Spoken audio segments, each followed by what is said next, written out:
The first time you met her, she didn't rush to impress you. She didn't need to.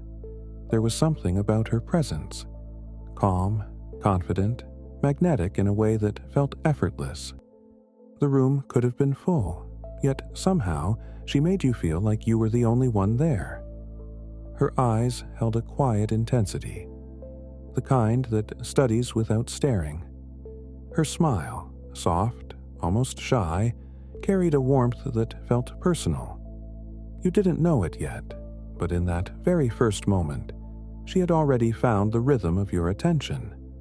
Her conversation flowed like a familiar song. She listened with such care that you caught yourself revealing things you usually keep locked away. Her laughter made you feel clever for causing it. Her empathy tuned perfectly to your tone. When you spoke about pain, she sighed at the exact second you needed comfort. When you spoke about dreams, her eyes lit up with admiration. It was easy to believe you'd met someone who finally understood you, maybe even saw the version of you that the world kept missing. But it wasn't just understanding. It was precision. She knew how to echo your emotions with uncanny accuracy, like she'd memorized your internal map. Every nod, every pause, every gentle tilt of her head was perfectly placed. You didn't feel manipulated. You felt connected. You mistook her curiosity for care, her attention for affection, her reflection for love. Soon, she became a quiet gravity in your life. You found yourself thinking about her even when she wasn't around. You replayed her words, her laughter, her tone, wondering how someone could make you feel so seen, so significant. But slowly, a pattern began to emerge. You noticed how her empathy shifted depending on what she needed, how her warmth cooled when your attention drifted elsewhere, how the same woman who once made you feel understood could suddenly make you doubt your own mind. There's an elegance to the way she moves, everything calculated to seem uncalculated. You start realizing her questions aren't just for knowing you, they're for owning you.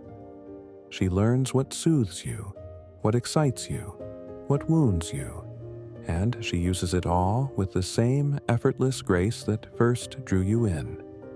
You begin to feel a quiet unease, like standing in a beautiful room where the air's a little too still. Her compliments start to feel rehearsed, her concern too polished. Yet you still chase that first feeling, the one where she made you feel chosen. Because by now, her approval has become the mirror in which you find your worth. And that's when the truth settles in. The charm was never love, the empathy never pure. It was reflection, a game of light and shadow, with you as the surface she shines upon. She doesn't want love, she wants reflection, and you become the mirror. Her power doesn't lie in confrontation, it lives in precision. She doesn't shout to be heard. She whispers until you forget your own thoughts. Every move is measured, every silence intentional. Where others might use anger, she uses emotional temperature, subtle shifts that leave you off balance without knowing why.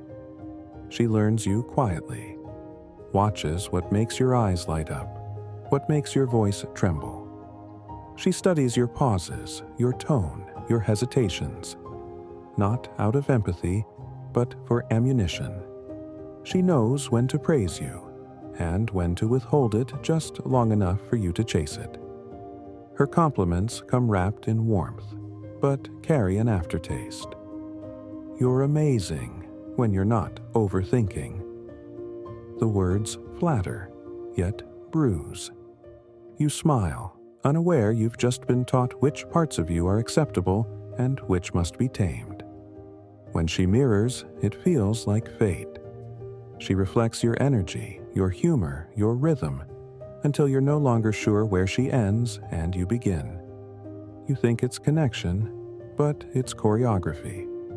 She sinks to you not to bond, but to anchor herself in your emotions. because control requires familiarity. The more she feels like you, the less you'll suspect her of manipulation. And when something hurts her, or seems to, she turns vulnerability into theater. Her tears arrive just as accountability does. Her voice cracks, not from guilt, but from strategy, the perfect diversion from truth. You find yourself comforting her instead of confronting her. Somehow, she's always the one who's been wronged. Her pain becomes a shield that deflects your clarity, your logic, your evidence. And before you know it, you're apologizing for the wound she inflicted. Then comes the silence, the withdrawal that punishes without words. She won't yell, she won't explain. She'll simply vanish behind a cold stillness, a quiet disapproval that eats at you from the inside. You replay every moment, desperate to find the mistake that caused it. And when she finally returns, soft, forgiving, tender, you feel grateful, not aware you've just been trained to fear her absence more than her control. Her affection is conditional, doled out like a currency. It flows freely when you orbit her world, then disappears the moment your attention shifts. When you begin to pull away, she reminds you of who you were when she believed in you. And you start to crave that version of yourself, the one that only exists through her gaze. Over time, she crafts her story carefully. In it, she is always misunderstood, the one who gave too much, felt too deeply, loved too purely. Everyone else? Selfish, cruel, ungrateful. She builds narratives that erase her faults and rewrite her harm as heartbreak. And when you try to speak truth, she tilts her head and whispers, "I don't know why you'd think I'd ever want to hurt you." And you question your memory before you question her intent. Because her mastery isn't in breaking you outright. It's in teaching you to break yourself, quietly, for her comfort. Her control isn't loud. It's elegant, invisible, absolute. But to understand her control, we must understand what she's truly fighting. Not others, but emptiness. Control, for her, is not simply desire, it is survival.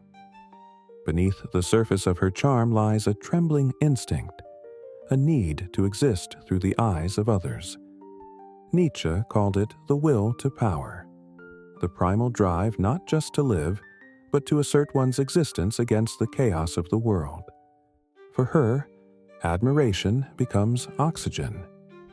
Every gaze, every compliment, every surrender feeds the fragile architecture of her identity. Without that power, she fears collapse, the unbearable weight of meaninglessness pressing in from the dark edges of her mind. She doesn't control because she is strong. She controls because she is terrified. The dominance you feel from her isn't cruelty in its purest form. It's desperation wearing elegance as armor. She commands not to rule, but to avoid disappearance. She controls because she fears invisibility. Without reflection, she disappears. Jung might have seen her shadow long before you did, the hidden, unloved part of the psyche buried beneath the performance of perfection. Her shadow is emptiness, shame, and a quiet self-loathing she dares not face. So she projects it outward. Every flaw she cannot bear becomes someone else's failure. Every insecurity she denies becomes a weapon against those who remind her of it.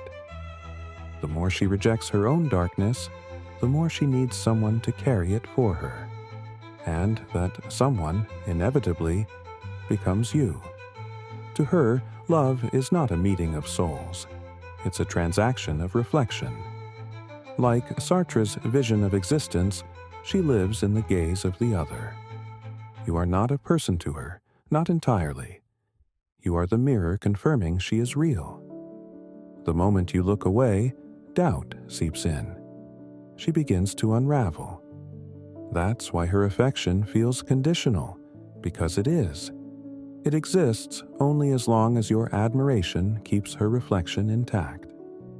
Her life is a hall of mirrors, endless faces smiling back, each one reflecting the image she needs to survive. But mirrors are fragile. They crack under truth. They shatter under silence. When you stop feeding the illusion, she confronts the one thing she's spent her life running from, herself. And what waits there is not power, not beauty, not confidence, but emptiness, echoing softly like footsteps in an abandoned room. She controls because she cannot trust what is unprovable. Love without worship, attention without submission, existence without applause. Her power is not creation, but consumption, feeding endlessly on admiration that never fills her. Each conquest, each manipulation, each carefully crafted narrative is just another attempt to silence the hollow hum of her own being. In the end, the narcissist's kingdom is built not on confidence, but on fear. Fear of being unseen, unloved, undefined. Every tactic, every performance, every mask is a prayer whispered to the void. Tell me I exist. But the truth is simpler and sadder. Her control was never about you. It was always about escaping herself. And the only way to break her power is to stop being her mirror. Freedom doesn't begin with revenge. It begins with distance. Not the kind measured in miles, but in energy, in silence, in the refusal to keep dancing to her rhythm. The moment you stop reacting, she loses her favorite weapon, your attention. What once fed her power now starves it. She cannot pull the strings of someone who has stopped performing. At first, the quiet feels unbearable. You're used to the noise, the push and pull, the cycle of tension and relief. You miss the chaos even when it hurt, because it was familiar. But slowly, as the silence deepens, something else begins to emerge. Your own voice, the one that had been drowned beneath her narrative, the one that once whispered before you stopped listening. Healing isn't about proving her wrong. It's about seeing yourself without her distortion. It's standing before your reflection and realizing it belongs to you again. The eyes looking back are tired, maybe, but they're honest. You begin to rebuild the pieces she scattered. Your confidence, your intuition, your calm. You learn to observe, not absorb. To listen, not to please. To breathe without seeking permission. There's a quiet strength in detachment, a peace that comes when you no longer need to win. Because she thrives on reaction.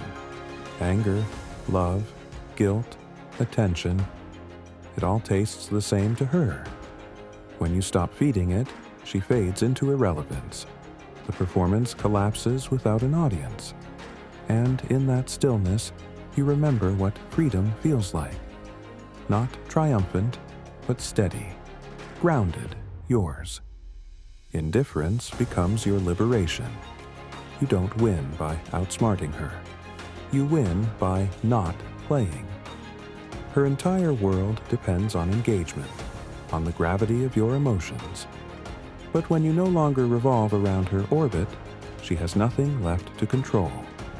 You reclaim your peace not through confrontation, but through quiet awareness, the kind that says, I see you, but I no longer need to respond. With time, the mirror she built begins to clear. You start to see where she ended, and you began. The guilt that wasn't yours, the love that was conditional, the stories that never belonged to you, all of it falls away like dust. What's left is clarity, and clarity is light.